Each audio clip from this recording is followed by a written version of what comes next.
ఈ రోజు ఢిల్లీలో కాంగ్రెస్ నేతలు కీలక సమావేశం నిర్వహించనున్నారు. లోక్సభ నియోజకవర్గ కాంగ్రెస్ కోఆర్డినేటర్లంతా భేటీ కానున్నారు.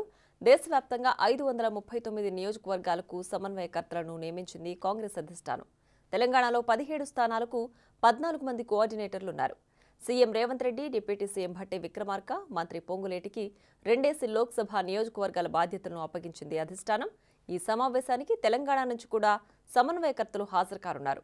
అయితే సమన్వయకర్తగా ఉన్న సీఎం రేవంత్ రెడ్డి హాజరుపై ఇంకా స్పష్టత లేదు.